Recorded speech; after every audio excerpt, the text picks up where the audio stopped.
Kamusta mga tol? Katapusan na nga ba ng OKC Thunder mga tol ha? Nawala yung mga key players no? Bay tirahin na natin yan, pero bago yan, at tsara muna tayo, focus lang sa goal.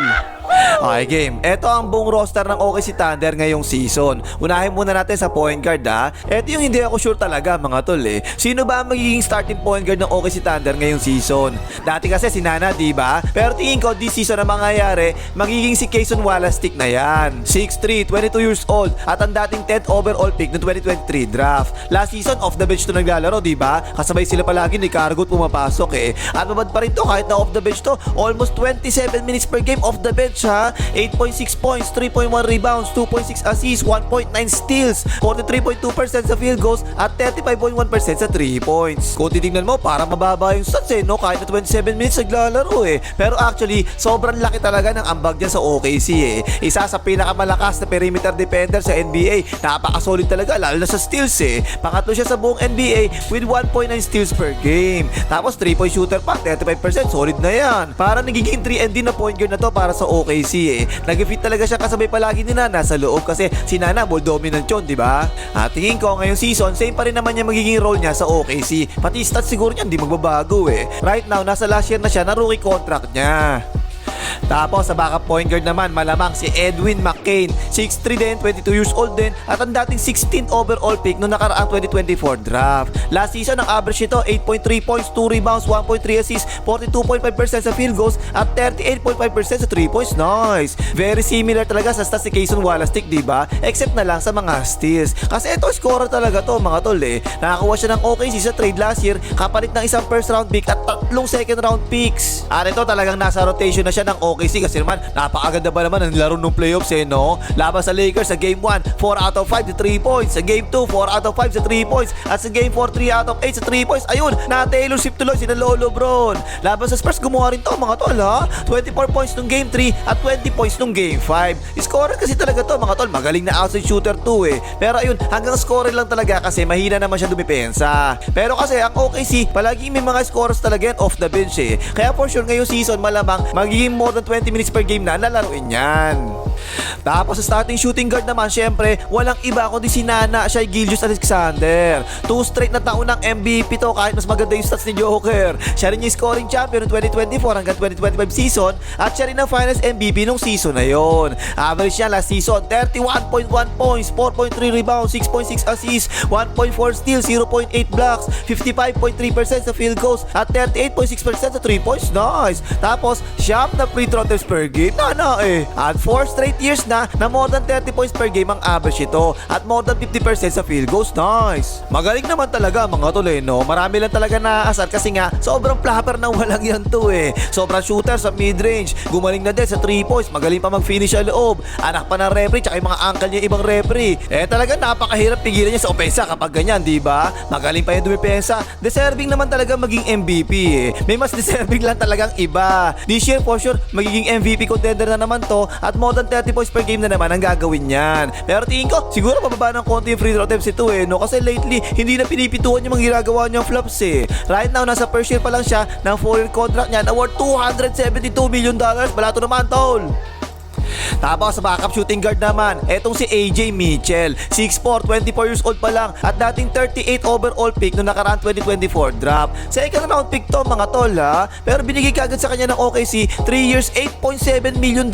O diba, astig no? Pero sulit naman talaga kasi nitong nakaraang playoffs, ang ganda talaga nilaro nito Laban sa Phoenix Suns sa first round, 15 points yung average niya doon, tapos 22 points pa yung ginawa niya nung game 4 Tapos laban naman sa Lakers, unstoppable talaga. 18 points, 20 points, 24 points at 28 points. Ayop na yan. Napakataas pa na 56% sa field goals. Kaya yun, laglag si Lolo Brown. Kaya tingin ko mga tol, etong si AJ Mitchell malamang maging candidate siya sa 6 man of the year ngayong season. Malamang mag-average siguro to mga 30 minutes per game na At siguro mga 15 points hanggang 20 points per game. Kasi kapag pumapasok na siya talaga palagi may hawak ng bola no? Pamalit nila to kina Nana kasi siya yung nagiging main ball handler nila kapag nakaupo si Nana. So gagaod at gagaod talaga yan. Hay, like mong hype ka, ano na? Ang tigas na mukha mo, kanina ka pa nanonood, di ka man lang nag-like Nasa may pamalo ko? Mag-like ka na! Tapos sa starting small forward naman syempre, si B1 Jalen Williams. 6'5", 25 years old at ang dating 12 overall pick ng 2022 draft. Last season injured to mga tol no? Kaya 33 games na siya nakapaglaro Nag-average pa rin siya 17.1 points, 4.6 rebounds, 5.5 assists, 1.2 steals, 48.4% sa field goals at 29.9% sa 3 points. Pero itong si B1 mga tol, siya ang second main scorer ng OKC Thunder Nakabalik pa nga siya ng playoffs diba, pero di talaga kaya 2 games na siya nakapaglaro laban sa Suns, naka 20 points per game pa nga siya noon. Pero nung laban na kasi sa Spurs, nung game 1 na siya nababa talaga, naka 26 points pa nga siya pero wala na. 7 minutes tsaka 10 minutes na lang nung game 2 tsaka nung game 6 Na-re-aggravate kasi yung hamstring injury niya. Pero tingin ko ngayong season magiging healthy na siguro to no? At malamang babawi talaga to Siguro mga 20 points per game na yung magiging average niya. Ang maganda kasi dito kay B1 mga tol, two-way player din to kagaya ni Nana Malakas din to sa depensa pati sa perimeter pati sa loob malakas Mula point guard hanggang power forward kaya depensahan nito Kaya sakto talaga kasama to ni Nana pareho kasi sila dalawang two-way na player. Right now nasa first year pa lang siya ng 5-year contract niya na $239 million. Tapos sa backup small forward naman, itong pinaka-idol ko sa lahat ng mga idol ko, ang nag-iisang tunay na kambing. 6'5", 32 years old, undrafted at walang buhok. Last season, 18 minutes per game siya naglaro, 6.2 points, 2.8 rebounds at 2 assists per game lang Pero 1.3 steals at 0.3 blocks. 42.3% lang sa field goals at 29.3% lang sa 3 points. Pero nung playoffs mga tol, super saiyan kagad yung kambing 11 points per game na, 1.4 steals, 0.5 blocks at 47.8% sa field goals at napakataas na 44.6% sa 3 points. Hype na yung kambing na yan.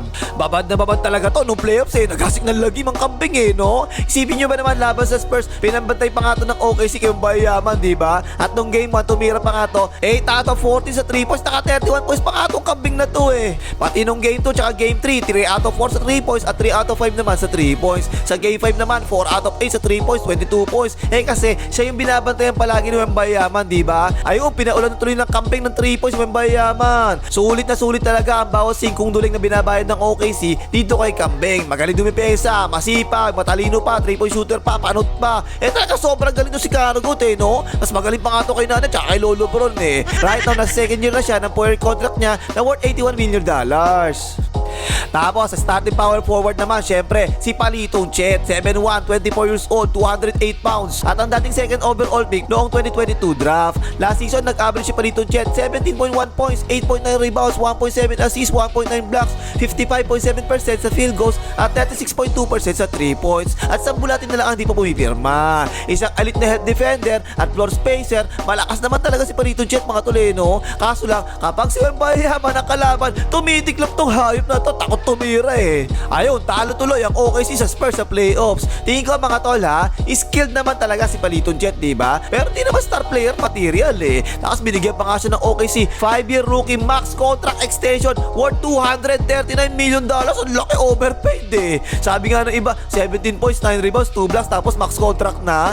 Kasi ang tingin kong binayaran ng OKC rito mga tol, yung pagiging stretch 4 ni Palitong Chet. At hindi talaga niya kailangan ng bola para maging effective Kumbaga, nag-fit siya kasama kasi ni Nana tsaka ni B1 Kumbaga parang si Horace Grant dati ng Bulls diba? Siguro this season malamang ganyan pa rin yung magiging average ni Palitong Chet. Mga 17 points tsaka 9 rebounds per game pa rin. Tapos sa backup power forward naman malamang si B2 Jalen Williams, 6'9", 24 years old at ang 34th overall pick noong nakaraang 2022 draft. Stretch 4 din to kagaya ni Palitong Chet mga tol Last season 7.2 points, 5.5 rebounds, 2.4 assists, 0.4 blocks, 42.3% sa field goals at 38.3% sa 3 points. O diba? Ang taas ng 3-point percentage Nung laban nga sa Spurs nung game 3 tumira to 5 out of 6 sa 3 points at gumawa siya ng 18 points Simple lang naman talaga ang role nito mga tol no? Tumambay sa 3 points, mag-abang ng kick-out at tumira ng 3 points para sa OKC. At saka syempre, para meron kataan din pa rin si B1, diba? Right now, nasa second year na siya ng 3-year contract niya na worth $24 million. Tapos sa starting center naman, si Isaiah Frankenstein, 7-footer, 28 years old at ang dating 43rd overall pick ng 2017 draft. Ito ang isa sa dahilan kung bakit nag-champion ng OKC dati no? Last season, 9.2 points, 9.4 rebounds, 3.5 assists, 1 steal, 0.8 blocks, 62.2% sa field goals at 0% sa 3 points. Bruiser to ng OKC mga tol no? At saka tagahila ng braso na yung bayaman kapag bubutataan na siya. Isipin nyo, 9 points, 9 rebounds lang pero binigyan to ng OKC ng 3 years, 75 million contract. Kasi nag-fit talaga si Frankenstein sa OKC kasama ni Nana, tsaka ni B1, tsaka ni Paliton Chet. Kumbaga, core 4 na nila ito mga tol no? Isang stretch 4 na Palito, kaya sa labas yung laro. Tapos si Frankenstein naman, siya naman yung pangbardagulan sa ilalim. Tapos sa backup center naman malamang etong rookie nila si Wemby Stopper Adaymara Clara. 7'2", 21 years old at ang 12 overall pick nitong nakaraang draft. Eto nung naglaro to ng Summer League, ang ginawa niya 19 points, 9 rebounds, 4 assists, 1 block laban sa Warriors at 10 points, 3 rebounds, 4 assists, 2 blocks. At nung college mga tol 12 points, 6.8 rebounds at 2.6 blocks per game to. So shot blocker talaga to mga tol Pero tingin ko malambot to mga tol Si Paliton Chet kahit payatot pero kahit paano tumitigas-tigas na no? Pero itong si Adaymara Clara, ewan ko At tingin ko talaga dito, hindi makakasabay to sa bilis ng NBA, pati katawanan Pero tingnan na lang siguro natin kasi magaling mag-develop ng mga batang players ang OKC Thunder Kaya for sure, bibigyan talaga nila ito ng chance. Tapos iba pa nilang players, si Van Vliet, Kenrich Williams, na dati na rin nilang player 6'7", spot up shooter, 38.8% sa 3 points last year. Binigyan nila ito ng 1 year, 5 million contract. At si Nikola Topic, wala pa to. Halos sandali pa na to nakakalaro sa OKC Pero tingnan nyo to mga tol Ang mga nawala sa OKC nitong off-season, si Lugang Dort napunta sa Hawks, si G.I. Joe naman napunta sa Pistons, at si Aaron Wiggins napunta naman sa Atlanta Hawks. Tatlong rotational player nila yan, champion sila no? Kung yan yung titignan natin, mukha talagang humina ang OKC Pero tingin ko, mas lumakas pa nga ang OKC ngayon kaysa dati Kasi nag-step up na sina AJ Mitchell tsaka Jared McKinn no? Dalawang player yan, nahalata mas magaling kina Aaron Wiggins tsaka G.I. Joe. So upgrade talaga yan para sa OKC Si Luga lang talaga yung wala pang kapalit, pero I don't think na magiging problema ng OKC 2 Tsaka sangkatutak na naman ang mga draft picks nila dahil sa mga binitawan nilang players. Meron pa nga sila 3 first round picks next year So I'm sure, hindi pa talaga katapusan ng OKC 2 Mas lumakas pa nga sila actually sa tingin ko. Kaya malamang mag-top na naman sa West ngayong season, lalo na kapag pumito yung tatay ng referee ni Nana. O ano bang Max, malike, mga hitar ni Nana.